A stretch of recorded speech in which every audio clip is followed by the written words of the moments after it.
What is your all-time most embarrassing moment? Story 1 was on an airplane years ago with my girlfriend and her parents. My girlfriend couldn't get a seat next to me and sat directly behind me. During the flight, I thought I would surprise her and reached my hand back onto her knee. Slowly, I kept extending it up her thigh until I heard giggling. Looking behind through the seats and saw that my hand was on the leg of the guy next to her. She saw my face and said, "I just wanted to see how far you'd go." Of course, my girlfriend was in on it and started laughing along with the rest of the row. I was so embarrassed. Story 2. I was on a date and we decided to go to sushi, one of those decently affordable but kinda sketchy ones. I was really craving Korean short ribs, cause that's definitely the best. Behold, the sushi restaurant had it on the menu. Fantastic. I ate it and it was delicious. But on the bus ride home, my tummy started to feel a little rumbly, which was no big deal as we would be home in 20. Well, over the course of that bus ride, it turned into a grave situation. Water at the floodgates kind of thing. But I was off the bus now and we started our 5-minute walk home. I made it about 40 steps and it all started pouring out. The date was next to me, who was aware of my rumbly tum-tums. And I just said, "Oh no, it's happening." The only thing that saved me was that there was an area off the side where it was dark and no one would see me. I hid until my date got back with a pair of pants. I left the pants behind.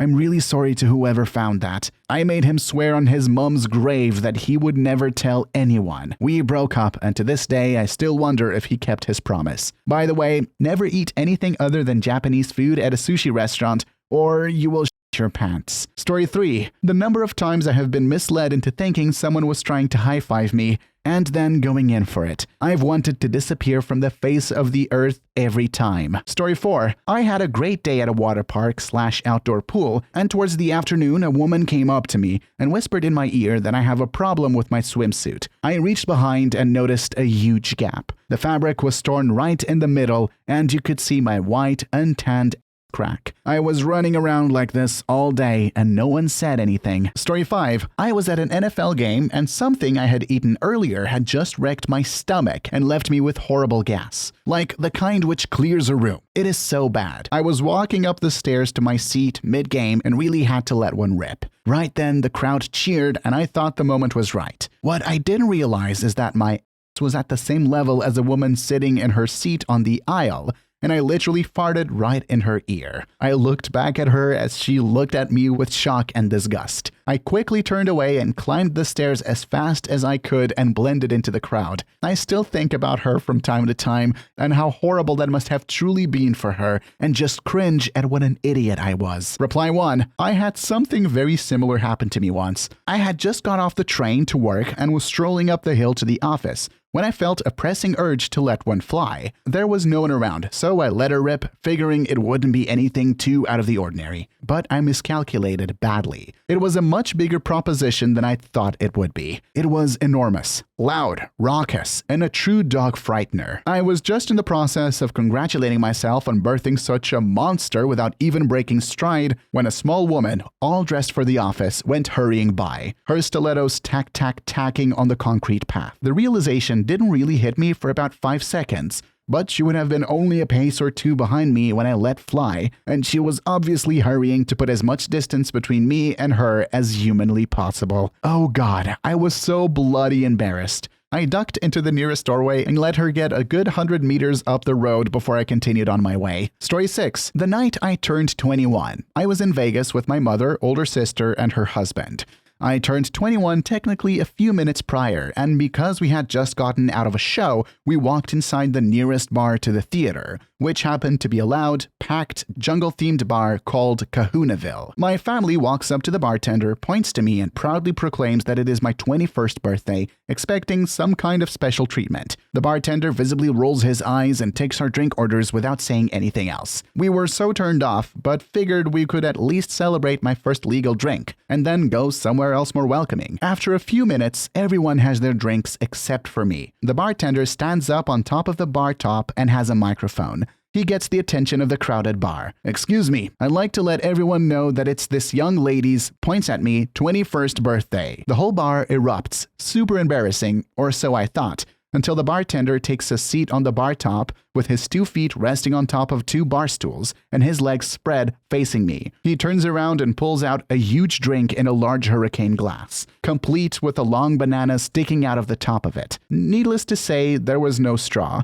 Still sitting on top of the bar with his legs spread, he places his drink between his legs, and in front of the packed bar, he invites me to take a drink with no hands. Now, I'm a great sport, and the bar is cheering me on, but my mother is 2 feet away from me. I looked at my sister, who shrugged and gave me the "we're in Vegas" look, so I took a deep breath and went to town on the banana with my hands behind my back, all while the bartender gives me the best "oh" face to the crowd, but mostly to my mother. We left the bar, and how relieved I was to hear my mom say, "That was awesome." Kudos to that bartender for pretending to be an only to put on a great show. I've come to learn to stop being embarrassed in front of my parents about this kind of stuff. She probably did this too back when she was your age. We all think for some reason that our parents were all saints and didn't do anything bad when they were young, while in fact, they were probably doing even worse things than we do now. Story 7. This was during my sophomore year in math class. I sat between 2 gentlemen and was really congested that day,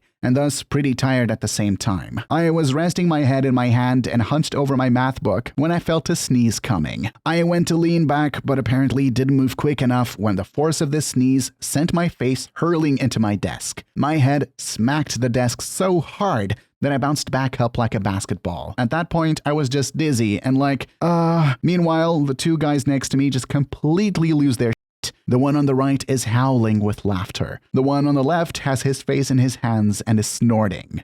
The teacher looked at us so confused, and all I could say was, "I sneezed." Story 8. I wasn't there when it happened, but I have like residual embarrassment because I sent my wife a naked picture of me, and she opened her phone screen to show something to her family, and oh, I have a message from my honey. What could this be? Oh God. Story 9. I don't know if it was more cringeworthy than embarrassing, but thinking back, I definitely grimace. I was in kindergarten and was playing in the sandbox at recess one day with my friend. We were making a sandcastle, but didn't have any sand that was wet enough to form a solid structure. I had been holding my for a while, and being 5 years old, I didn't want to stop playing. So I let it out while I was sitting and promptly let my friend know that I had magically found some wet sand that we could build with, and no one was the wiser. We built a damn good castle. Sorry, Matthew. Story 10. Recently went on a vacation with some friends, plus a mutual friend who I don't know that well. Him and I took the pull-out couches, and his was right next to the bathroom. Later one night, when we were all walking around away from our hotel, I got the stomach rumbles. Then the nausea hit. I have never felt so sick in my whole life. I felt like someone was grabbing my insides and twisting them. The second we got back to our hotel, I made a beeline for the bathroom. Through that paper-thin wall, this guy I barely knew heard me shit pure liquid out of my butt, complete with loud, wet farts, cry and vomit in a trash can in front of me. I spent the rest of the night shivering in bed and making runs to the bathroom. I hit the being married for a decade barrier with them in a single night. Food poisoning is pure evil. I think how violent the food poisoning was actually saved you a bit there. If it was either just vomiting or diarrhea, they would have had an element of doubt over whether or not you were really sick or just very extreme in bathroom etiquette. The fact it was a combination of the two probably excused it, and he just felt sorry for you. Story 11. I had made a short film that had gotten into a festival, and I had to travel down to Busan from Seoul on the fast train. Super expensive. I was looking good, wearing cool clothes, including a pair of leather shoes, and it was a mistake. By the time I left the subway in Busan and walked 100 meters towards the theater, where I was due to give a speech, the top of one of my shoes was starting to flap. I managed to hook my big toe over it to hold it down, but the slides were now lifting up. People I was passing were starting to notice, as it looked like I had a club foot. In the end, I had to take the shoe off and throw it away. I now had one shoe and a limp. This was in an area full of apartments, no shops, not even a convenience store. I hopped along, but the other shoe came apart and I had to throw that away. What the should I do? I'm in an unfamiliar city, shoeless, and on top of that, the glue had left big black oily patches on my feet. I walked shoeless to the theater. If you know Korea at all, you know how well-dressed people are. I honestly didn't know what I should do. Not go? Even though I was expected and would ruin my reputation, I honestly felt like crying. I made it to the theater and was ushered to the front before I could explain my situation to my co-director. I had to give a speech shoeless and with oily feet to people. I was trying to impress. Then I had to walk to find a store shoeless. Not the most embarrassing, but definitely stands out as one of the most hopeless situations I have been in. In the end, I had to buy shoes from a department store. Not only were they $300 designer sneakers, they were too big, so looked like clown shoes. I couldn't sell them because they were full of oil from my dirty feet. Worst trip of my life. Story 12. When I was about 8 years old, we took a field trip to the Field Museum here in Chicago. We had a lunch break and I wandered off to the gift shop to see what they had. I had a huge crush on this girl named Victoria in my class,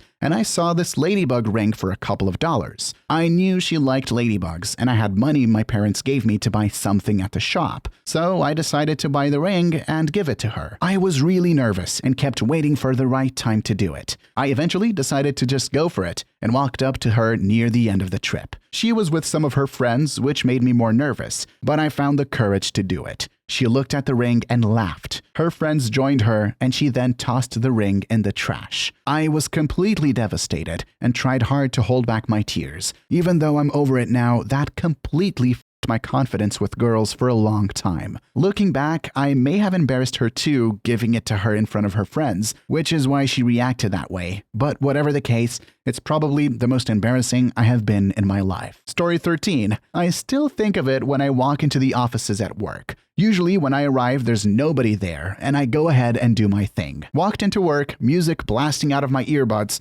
doing the Footloose dance to do a swirl, and turn around to see a full conference room of people just staring at me for a solid 10 seconds. Didn't know there was an early meeting that day. You should have continued dancing and showed them who's the alpha. Story 14. I went to a small school with about 2 classes per grade. I didn't get along very well with a lot of the kids there. I didn't get along with the popular guy in school, but I had my small group of friends. However, there were not many girls at our school, and I didn't socialize with any of them that were worth talking to. That changed when a new girl came to our school in the 6th grade. Over the first few months of school, we became friends, and I got her number to talk to her outside of school. Things are going great, and I ended up asking her out, and she said yes. Word started getting around that we were dating, like the next day, and the popular guy in school informed me that I was too much of a loser to be dating her, and that he was going to get her to go out with him instead. He was not interested in her prior to me asking her out. Later that week, a kid in our class was having a birthday party at his house,